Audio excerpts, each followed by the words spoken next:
এখানে ধরো একটা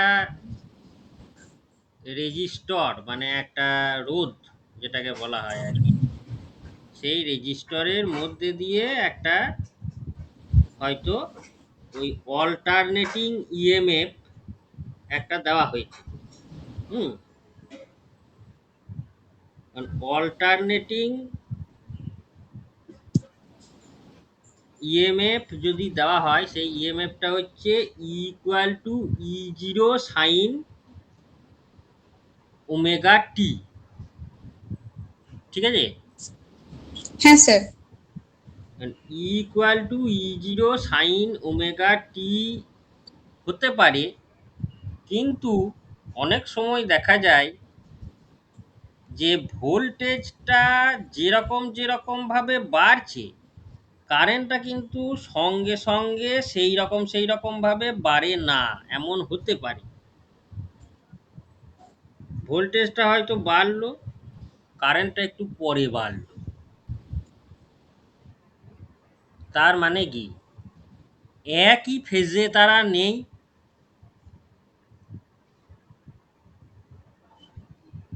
কথাটা বোঝার চেষ্টা করো কি বলছি।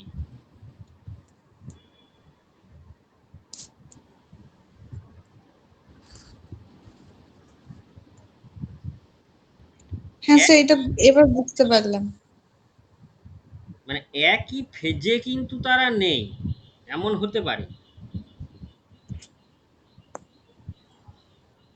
মানে হ্যাঁ স্যার। ফেজ বা দশার একটা পার্থক্য থাকতে পারে, যেটা তুমি ধরো ওই সিম্পল হারমোনিক মোশনে পড়েছিলে না, ফেজ বা দশা,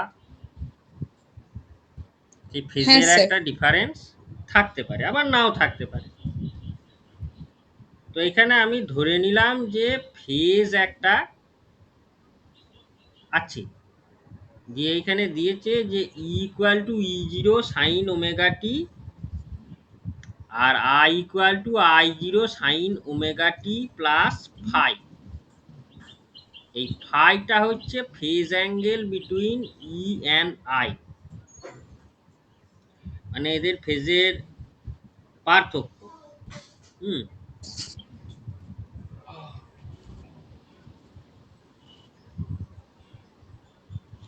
আচ্ছা দাঁড়াও, এক সেকেন্ড দাঁড়াও।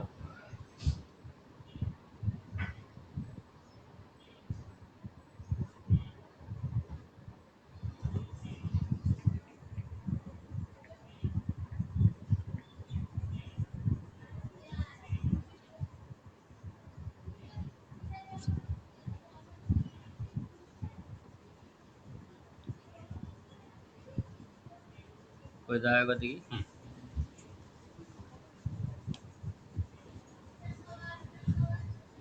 আচ্ছা, ক্যাটিনেশন ধর্মের কারণগুলো পড়লে হ্যাঁ হ্যাঁ এক বন্ধন, দ্বিবন্ধন আর তিন বন্ধনও করতে পারে। হুম মানে তিনটে ইলেকট্রন নিজেদের মধ্যে দেওয়া নেওয়া করে করতে পারে, দিয়ে একটা একটা করে বন্ধন ছেড়ে রাখতে পারে। হুম হ্যাঁ। ঠিক আছে, তাহলে পরের দিন এইগুলো এবার কিভাবে একটা একটা করে বন্ধন ছেড়ে রাখলে পরে হ্যাঁ বিভিন্ন গ্যাসগুলোকে তৈরি করে, যেগুলো ইথেন ইথিলিন এইসবগুলো, সেইগুলো তখন পড়ি দেবো। সেই বিভিন্ন অ্যাঙ্গেলে বিভিন্ন কোণ আছে সব কোণ মুখস্থ করতে হবে। না না, ওই মিথেনটা করলি সব ওইগুলো আবার করে নাকি।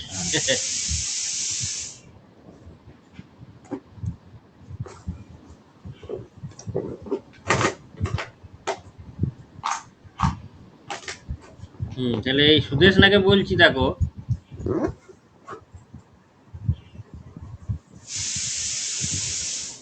তো এই জিনিসটাকে, এই ইটাকে আর আইটাকে দুটো লাইন দিয়ে ওই ডায়াগ্রামে করেছে। কিভাবে করেছে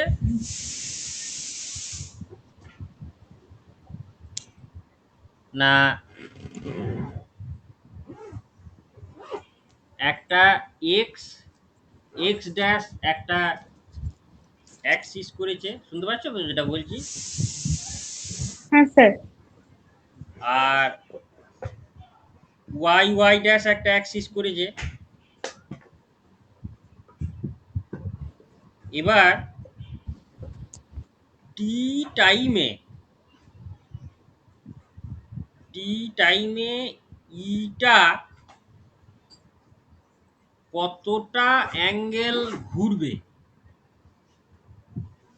রিভার্স হতো আবার 8টার সময়। হ্যাঁ, টি টাইমে ওই ইটা কতটা অ্যাঙ্গেল ঘুরবে সেটা দেখো দেখানো হয়েছে ওমেগা ইন্টু টি করে। ওমেগাটা কি? Angular velocity. যদি একটা পার্টিকেল সার্কুলার ভাবে রোটেট করে, এখানে আবার এই অল্টারনেটিং কারেন্টে সার্কুলার ভাবে রোটেট করার ব্যাপারটা এলো কোত্থেকে?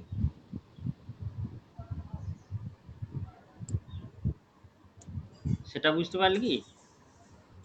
না স্যার, এইটা বুঝতে পারিনি। সার্কুলার ভাবে রোটেট করার ব্যাপারটা এইভাবেই এলো যে একটা অল্টারনেটিং ভোল্টেজ বা কারেন্ট সে কিভাবে তৈরি হয় টারবাইন ঘুরিয়ে। হ্যাঁ স্যার। তো টারবাইনটা তো সার্কুলার ভাবেই ঘুরছে। এবার ওটা যদি সার্কুলার ভাবে ঘোরে তাহলে ওর মধ্যে দিয়ে যাওয়া যে ওই ম্যাগনেটিক লাইনস অফ ফোর্স বা বি ফিল্ড যেটাকে বলছি, সেই বি ফিল্ডটা যখন ওর ভার্টিক্যাল থাকছে তখন ম্যাক্সিমাম ভাবে ওর মধ্যে দিয়ে যাচ্ছে। তারপর যখন ওই টারবাইনের ওই তারগুলো কয়েলগুলো একটু একটু করে শুয়ে পড়ছে, আগের দিন বলছিলাম না, হ্যাঁ স্যার। তখন তো একটা অ্যাঙ্গেল তৈরি হচ্ছে ওই বি বি এর সঙ্গে। হ্যাঁ স্যার। তাহলে সেই অ্যাঙ্গেলটা প্রথমে থাকছে 90 ডিগ্রি, তারপরে আস্তে আস্তে অ্যাঙ্গেলটা কমছে নিচে শুয়ে পড়লে টারবাইনটা 90 হ্যাঁ ডিগ্রি স্যার। থেকে 80 ডিগ্রি 70 ডিগ্রি করতে করতে জিরো। তাহলে 0 ডিগ্রি হলে পরে একসঙ্গে অ্যালাইন হয়ে যাচ্ছে, একসঙ্গে অ্যালাইন হয়ে গেলে পরে আর ওর মধ্যে দিয়ে বি ফিল্ড কাটা যে ব্যাপারটা বা বি ফিল্ড ক্রস করা, সেই ক্রস করার ব্যাপারটা আসছে না, যার ফলে তখন কোনো কারেন্ট যাচ্ছে না। আবার যখন ওই জিরো থেকে ওটা আবার মানে ওই নিচের দিকে আরও যাচ্ছে টারবাইনটা, তখন ওই জিরো অ্যাঙ্গেল থেকে আবারও বাড়ছে, তো অ্যাঙ্গেলটা তো বাড়ছে। হ্যাঁ স্যার। এবার এই যে জিরো অ্যাঙ্গেল থেকে আবারও এই অ্যাঙ্গেলটা বাড়ছে, এইখান থেকেই কাউন্টিংটা স্টার্ট করা হয়। যে জিরো থেকে যখনই বাড়ছে টারবাইনের কয়েলটার ওই বি ফিল্ডের মধ্যে অ্যাঙ্গেলটা জিরো থেকে যখন বাড়তে বাড়তে গেল, তখন কারেন্টও বাড়তে বাড়তে গেল। বেশি বেশি বি ফিল্ড যখনই যাবে ওই এর মধ্যে দিয়ে,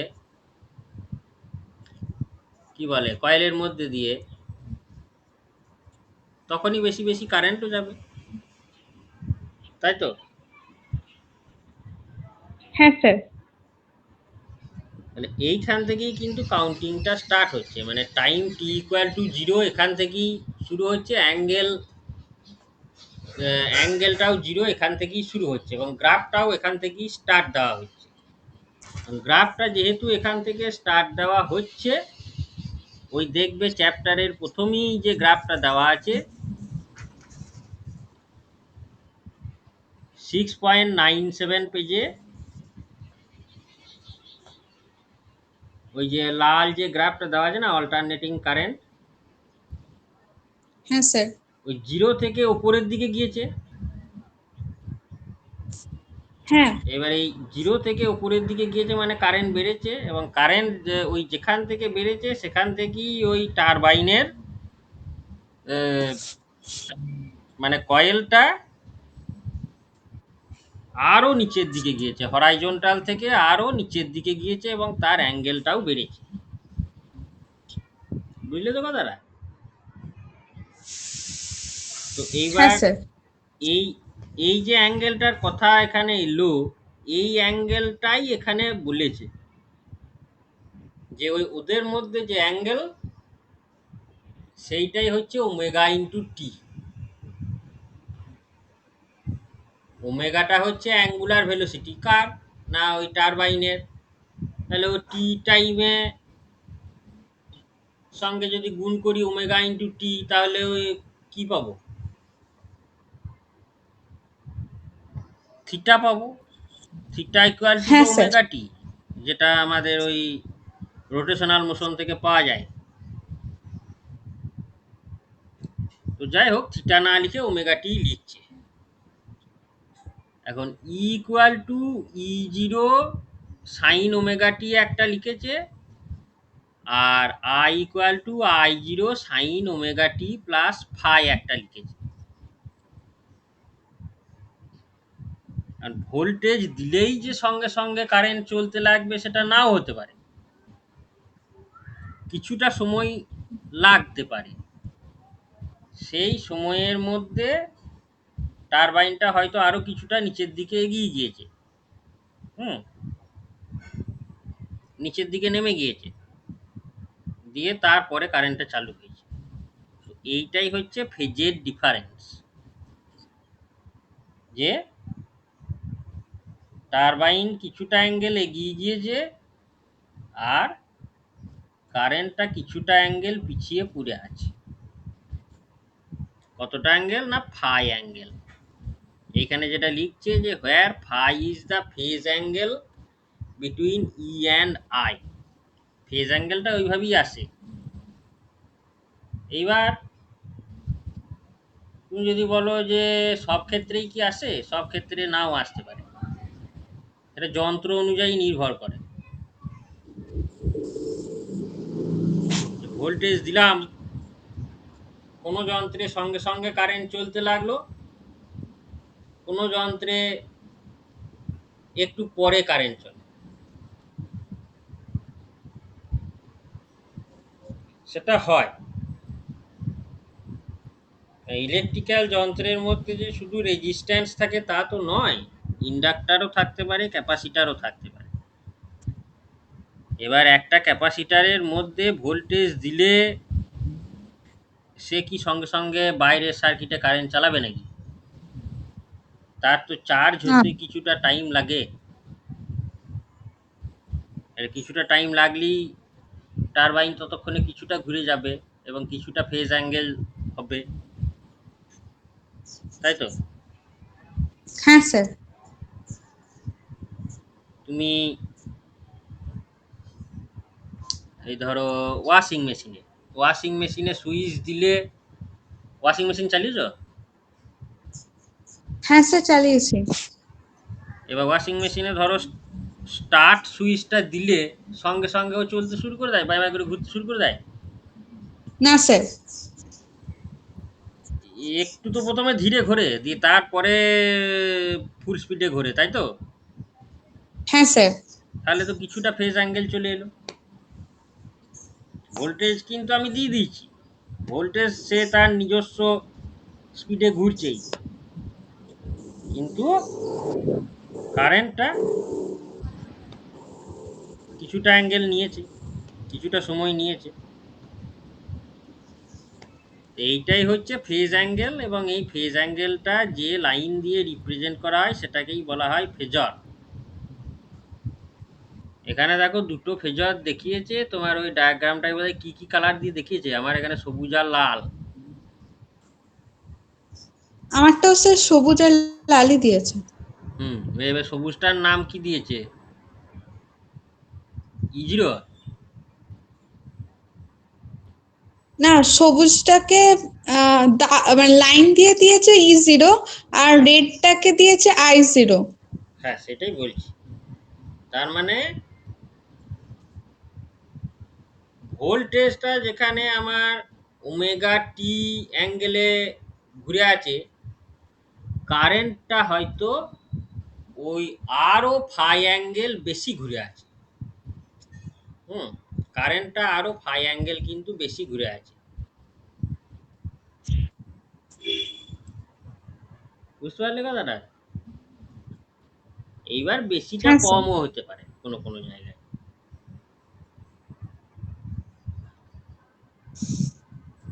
কারণ এটাও তোমার দেখিয়েছে এই পাতারই 7.6 পেজেরই ডান দিকের কলামে একদম লাস্টে দেখো কি লেখা আছে,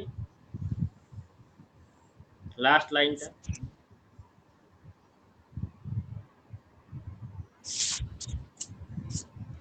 7.5. হুম, If the current lags behind EMF, we can write I equal to I0 sin omega t minus phi sir এটাকে কি বলবো? Phi pi. Phi PHI phi, sine omega T minus phi. তাহলে এখানে মাইনাস দিয়েছে, আর যেখানে ডায়াগ্রামের ওইখানে দেখলে যে I equal to I0 sine omega T plus phi দিয়েছে, দিয়েছে তো? হ্যাঁ স্যার। তাহলে দু রকম কেস হতে পারে, এক হচ্ছে কারেন্ট এগিয়ে থাকতে পারে, আর এক হচ্ছে কারেন্ট পিছিয়ে থাকতে পারে। তো ডায়াগ্রামে এগিয়ে থাকার ব্যাপারটা দিয়েছে, সেইটা ধরে একটা হিসেব বসেছে। তো এই জায়গাটা একটু পুরো, এরপরে আমি বলে দেব। শুধু এইটুকু খেয়াল রাখবে যে কারেন্ট আর ভোল্টেজ একসঙ্গে চালু নাও হতে পারে। হ্যাঁ, কিছুটা টাইমের তড়িতফাত থাকতে পারে, এবং টাইমের তড়িতফাত থাকলে ফেজ অ্যাঙ্গেলের তড়িতফাতটা থাকবে। ঠিক আছে? হ্যাঁ স্যার, বুঝতে পেরেছি। তাহলে পরের দিন তখন আবার এইটা বলা যাবে। এই দুটো পাতা পড়ে রেখো তো, এইখানে ঠিক এগুলো আছে। 7.6 আর 7.7